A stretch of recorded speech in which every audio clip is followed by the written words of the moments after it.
할렐루야. 우리 하나님께서 오늘도 저와 여러분들을 붙드시고 은혜 주시기를 축복합니다. 오늘 하나님께서 우리에게 주신 말씀은 룻기서 제4장 13절에서 22절까지는 말씀입니다. 룻기를 보면 시기와 때에 관련된 그런 시제들이 나옵니다. 하나님이 일하시는 시간들이었던 것입니다. 어떤 경우 우연처럼 보였던 그 순간이 하나님이 깊이 개입하셔서 하나님의 목적을 이루어 가시는 하나님의 시간이었던 것을 우리는 룻기를 통해서 깊이 깨닫게 됩니다. 또한 은밀하게 행하시는 하나님도 우리가 경험할 수 있었죠. 모압에서부터 시어머니 나오미를 따라서 베들레헴까지 왔죠. 와서 이삭 줍기를 해서 어머님을 봉양하고 또 보아스를 만나고 이런 모든 일련의 과정이 사사시대에 있었던 엘리멜렉이라고 하는 한 가정 혹은 그 가문에서 일어났던 어쩌면 평범한 하나의 상황이며 또 장면일 수도 있었을 것입니다. 그런데 하나님은 깊이 그 상황 가운데 이렇게 간섭하셔서 하나님의 선하신 목적을 이루시는 도구로 쓰시지요. 다시 말하면 메시아의 계보를 만들어 가십니다. 오묘하시죠? 은밀하게 행하시는 하나님의 역사를 저와 여러분들이 이해하고 오늘 우리의 삶도 마찬가지입니다. 여기까지 살아오는 동안에 저와 여러분들이 구체적으로 어떤 시한을 정해놓고 어떤 목표를 정해놓고 그러고 인생을 사는 사람들은 아마 거의 없을 겁니다. 그 중에는 내가 왜 여기에 있지? 내가 왜 이 일을 하고 있고 왜 이 사람을 만나고 있지? 우연한 역사로 이렇게 치부해버리는 경우도 꽤 있을 것입니다. 그러나 저와 여러분들은 우리 인생에 대한 모든 주권이 하나님의 손에 있음을 철석같이 믿는 사람들입니다. 결코 존재 자체가 이 땅에 던져진 존재도 아니고 또 우연히 이렇게 여기까지 흘러온 것도 아니다. 하나님이 선하신 계획과 목적을 가지고 여기까지 우리를 인도하셨죠. 오늘 우리의 삶의 자리에서 선하신 하나님의 역사를 발견하고 하나님께 무한한 감사와 찬송과 영광을 올려드려야 될 것입니다. 또 앞으로 우리의 삶에 대한 하나님의 계획을 이해하는 것은 너무나 중요하죠. 하나님이 부어주시는 영적인 은혜로 하나님의 말씀과 성령의 감동을 통해서 그리고 최선을 다해서 그분의 뜻에 응답하며 살아가는 것은 우리의 남은 삶의 과제입니다. 오늘 룻기서 결론의 말씀을 우리가 봤습니다. 그야말로 해피엔딩이죠. 나오미, 즐거움, 기쁨이라고 하는 뜻이 있는 이름입니다. 그런데 모압에 간 지 10년 만에 남편 잃고 두 아들 잃고 그리고 홀로 된 며느리 하나 데리고 고향으로 왔을 때 그 사람들이 이가 나오미가 아니냐 그를 반길 때 나를 더 이상 나오미라고 하지 마라. 나 괴롭다. 말하라 하라. 이랬던 장면 앞에서 우리가 봤지 않습니까? 그런데 하나님은 정말 정밀하고도 아주 세밀하게 빈틈없이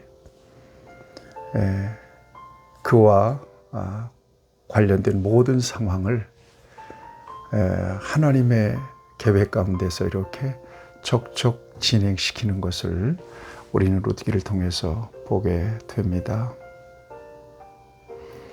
보아스를 만나게 되고, 그리고 오늘 본문에 보면 보아스와의 사이에서 아들 하나가 나옵니다. 이게 바로 오벳이라고 하는 아들입니다. 장차 다윗 왕의 뭡니까? 증조부가 되죠. 오벳이. 오늘 본문에 보면 17절을 보실까요?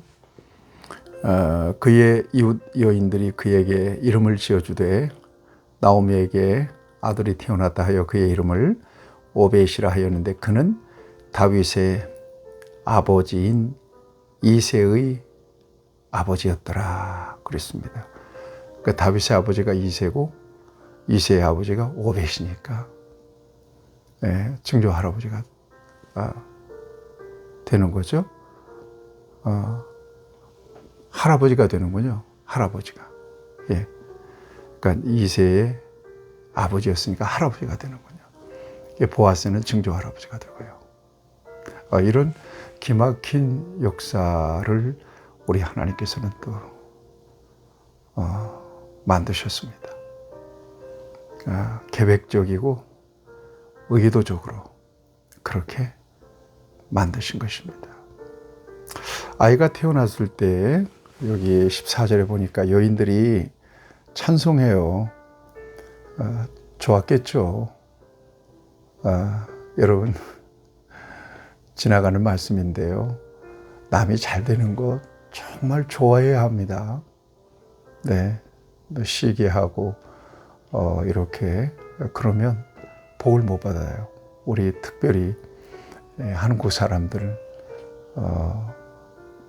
남이 잘 되면 배 아픈 게 있는데 여러분 그러면 복을 못 받습니다. 남이 잘 되는 것을 정말 중심으로 좋아해야 합니다. 그리고 박수를 쳐줘야 됩니다. 이 동네 사람들이 나오미가 아들을 얻게 되자 이게 기업 부를 자가 이제 태어난 거 아니겠습니까? 찬송합니다.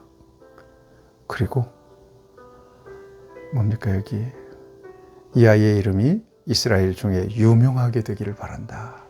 그렇게 축복합니다.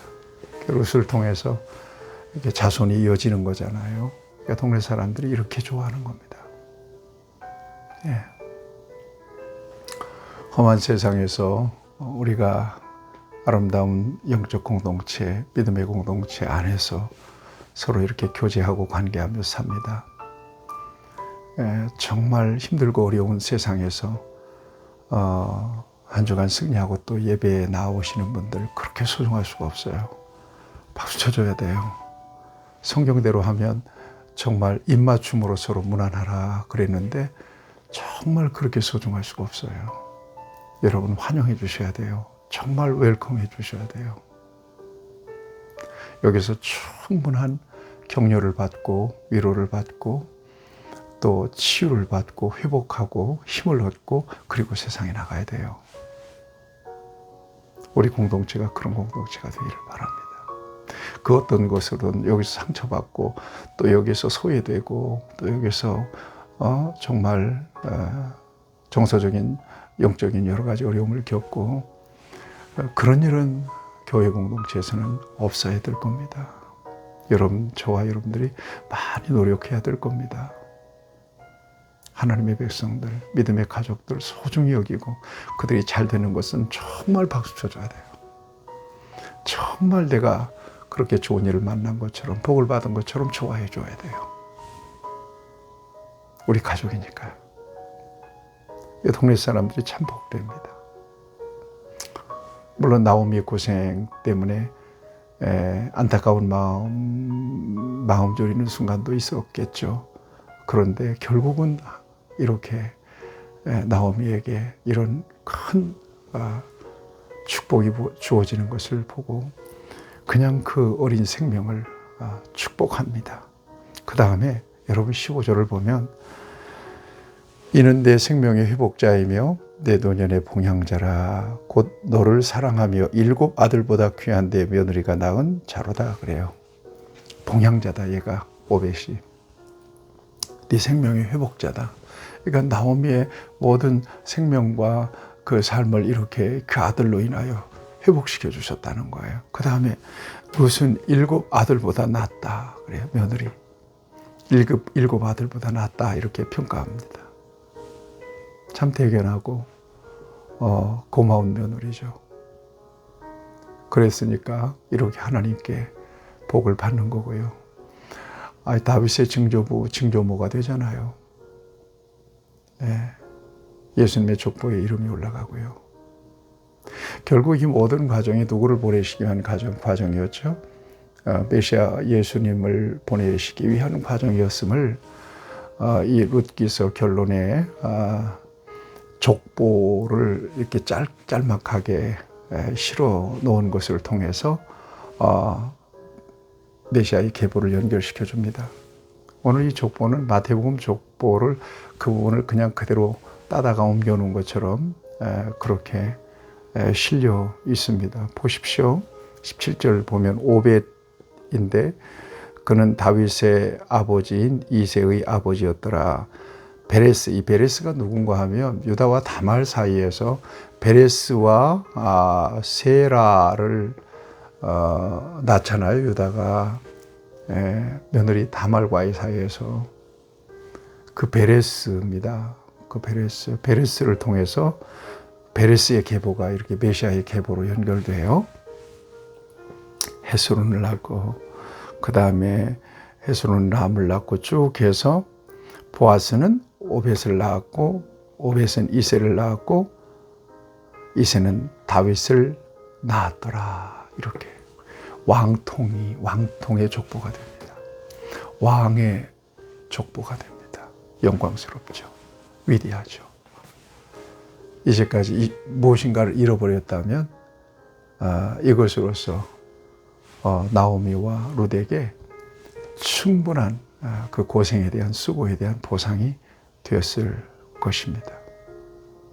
여러분, 은밀하게 행하신 우리 하나님께서와 여러분들의 인생을 이렇게 이끄십니다. 해피엔딩으로 이끄십니다. 특별히 예수님 안에서 저와 여러분들이 바라보는 부활과 영생은 저와 여러분들의 인생의 최종 해피엔딩인 것을 믿으시면서 오늘 우리 삶의 자리에서 하나님이 하셨습니다. 감사합니다. 찬양하고 영광 돌리는 저와 여러분들이 될 수 있기를 주님의 이름으로 축복합니다. 하나님 감사합니다. 룻기를 통해서 하나님이 일하시는 놀라운 섭리, 하나님이 만들어 가시는 그 구원의 역사, 누구도 막을 수 없는 하나님의 구원의 역사를 우리에게 보여주십니다.